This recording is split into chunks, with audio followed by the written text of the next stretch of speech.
Hey guys, it is NCS Fan 001 here, welcoming you to another trophy list analysis video. Today's game is Resident Evil 2, or the Resident Evil 2 remaster, or whatever you want to call it. It is coming out on Friday, January 25th, 2019, and it looks awesome, especially after playing the, the one-shot demo, the 30-minute long demo that we had. So, very much looking forward to the game so far, and the trophy list is interesting. It has a very Resident Evil feel to it, as you'd expect. It is quite similar overall to both Resident Evil 0 and Resident Evil 1.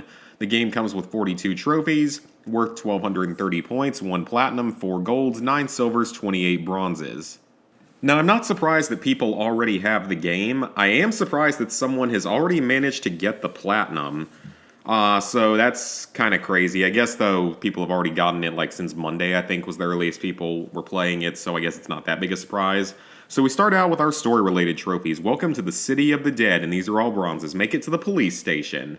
Path to the Goddess. Solve the Goddess statue puzzle, which I believe was part of the demo. Never-ending Rain. Escape the police station. Hack complete. Complete Ada's segment. Hide and seek. Complete Sherry's segment. A great need for a shower. Escape from the sewers. A hero emerges. Complete Leon's story. A heroine emerges. Complete Claire's story. So naturally it's going to require 2 playthroughs, which would have been expected, knowing that there's multiple playable characters. So that was definitely to be expected. And then also the Ada and Sherry segments. I will admit I don't know that much about Resident Evil 2 compared to the other games. Like, Resident Evil 2 was the one... I'd actually never played Resident Evil 2 before this demo. It's the only one I've never played. I've spent plenty of time with pretty much all the other Resident Evils that are numbered. Also 0. I haven't played 0 yet either. So I know that there's a lot more content in this game than the original version. I've heard that, at least. I don't know exactly how true that is, though. So Sherry and Ada's segments, I'm assuming, are going to be sort of like if you got to switch over to Barry or... what was her face? The Rebecca, I think it was. In Resident Evil 1, if you had to switch over to them to stay alive during a certain point, like to accomplish an additional objective. Broken Umbrella. Witness the true ending. That's silver, and I don't know exactly what that's going to require. I'm assuming that is the best ending, whatever the best ending requires. That's going to be much like Resident Evil 1, so probably nothing too bad there. If you know what you're doing, you can do it on the easiest difficulty, stuff like that. Now back to a bunch of bronzes. The basics of survival combine 2 items together, pretty much unmissable. Hip to add squares, increase your inventory slots, probably unmissable. Customizer, customize a weapon, probably unmissable. Don't need no stinking gun, defeat an enemy with a knife, should be easy enough. Eat this, counterattack with a sub-weapon, nothing difficult there. That'll hold them, use wooden boards to board up a window. So that would explain that whole aspect of the demo, was that you could board up windows with those boards I found. I had no idea what they were for. Now it all makes sense. But either way, that should be easy. Vermin Extermination. Destroy a Mr. Raccoon. So I'm assuming that's some kind of statue, and that's going to be a collectible. Because, I already know that's going to be a collectible. A Vault-like Mind. Open a portable safe. Should be easy enough. First break-in. Open a dial safe. Should also be quite easy. Bon Appetit. Or Bon Appetit. Shoot the grenade you fed to an enemy. So you can legitimately, like, stuff a grenade in a zombie's mouth and shoot it. If so, that should be lots of fun. Zombie Roundup. Kill 3 enemies at once with a sub-weapon. I think there was a trophy just like that in Resident Evil 1 that had, like, a very good place you could do it. Like, one specific area of the house at a certain time was perfect for it because a bunch of zombies would attack you at once and you could, like... whatever the weapon was, could set something off. I don't remember exactly what it was, but I think there was something just like that. Probably won't be too hard. A few people have already earned it. Like skeet shooting, shoot a zombie dog or licker out of the air. There's a good chance that'll come naturally.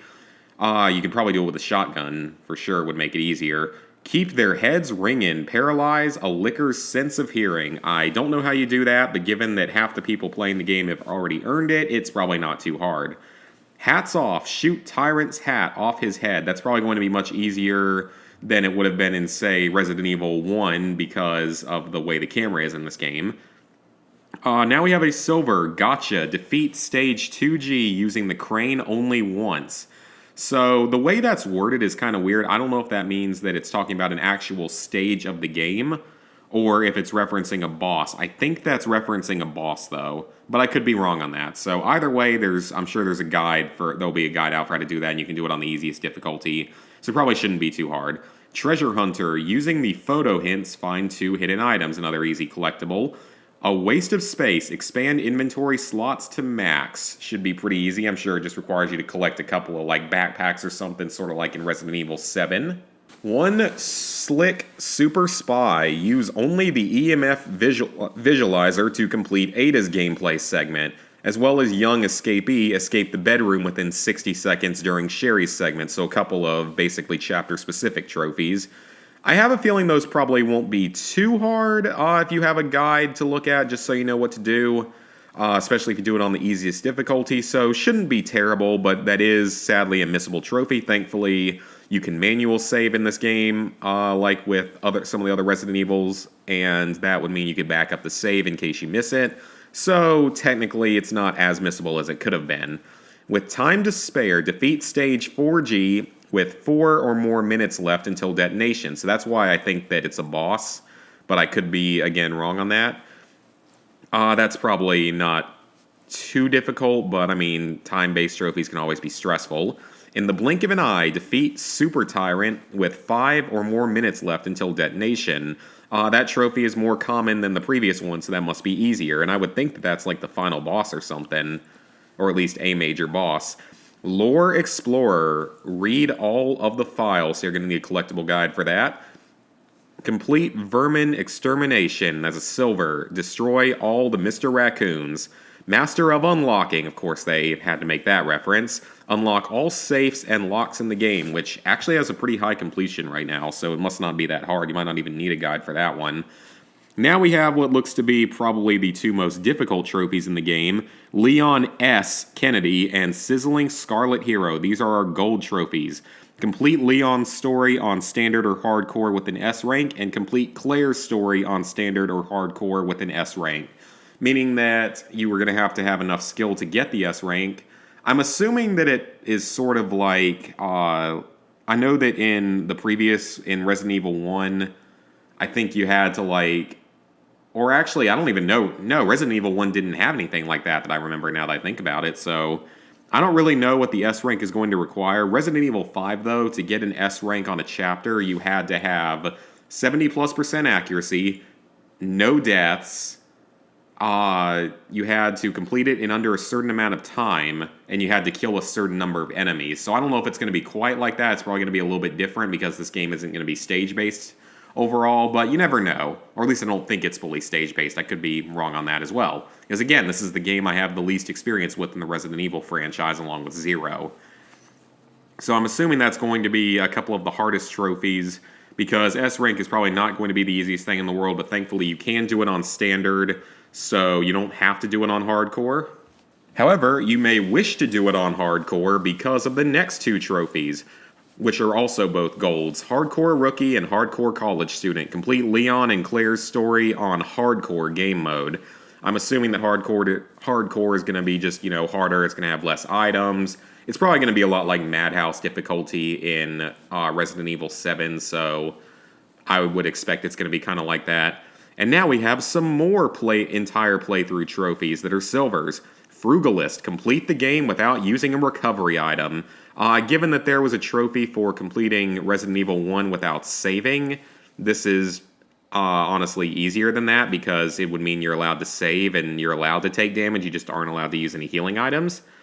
Minimalist. Clear the game without opening the item box. That's going to be aggravating, because that would mean... I guess that would mean, actually, your bonus items that you will inevitably get for game clears will not be useful, because you won't be able to access the item box to get them.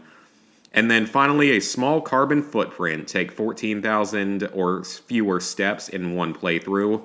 I'm sure that's easy enough if you know what you're doing and how to beat the game and, speedrun it.